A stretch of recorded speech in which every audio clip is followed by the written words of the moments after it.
844, so decades after developers were selling swampland in Florida, this week a restoration project in the Everglades reached a major milestone at Picayune Strand State Forest near Naples. Thank you.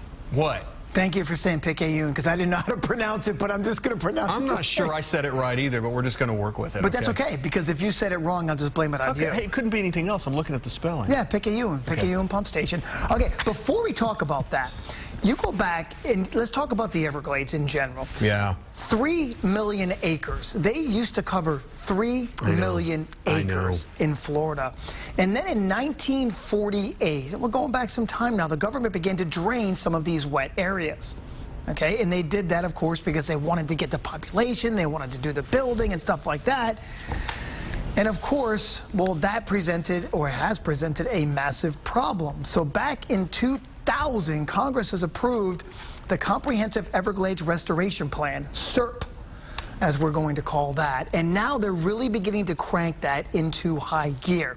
In the 1960s, so after they started draining, there were 85 square miles of wetlands in western Collier County that were drained for a failed real estate development called the Southern Golden Gate Estates.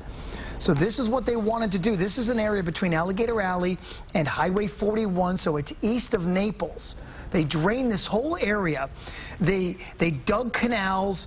They destroyed the natural habitat. Honestly, it was a colossal nightmare, and it really was. So this is one of the areas of focus that I know Governor DeSantis was on, about getting this pump station back to working and pumping water right back into these areas which they drained back in the 1960s. So in the past dry season, the Army Corps of Engineers completed backfilling of 3.3 miles of canals in that whole Picayune Strand, and now they're using this pump station for the first time in forever, Russell, to push this water back in.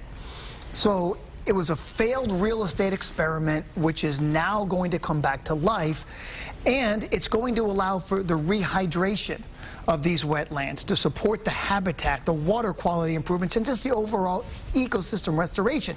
This is, however, what did we say? It's 65 miles or so. We need a lot more than that. This is just the beginning of the piece of the whole puzzle. You got something? Yeah, I did. And I just want to say this. I'm so glad it's finally happening. And one of my favorite writers, legendary writer for the Miami Herald and novelist Carl Hiaasen, has taken this on as his cause down that way. And I'm giving him a lot of credit for getting the public aware and reminded of how important the Everglades are. And we've got to protect our Everglades. 8 million folks get their drinking water from this whole area of South Central and South Florida in the Everglades.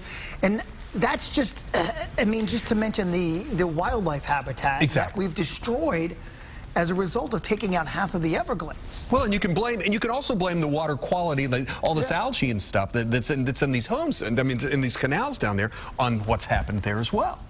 So this is a great start, but I mean, to be honest with you, it's a tiny piece of a much larger puzzle, but at least it's moving in the right direction. It's a start. Yeah. Start. Glad you did this. No, thank you. Very glad you did this. Thank you.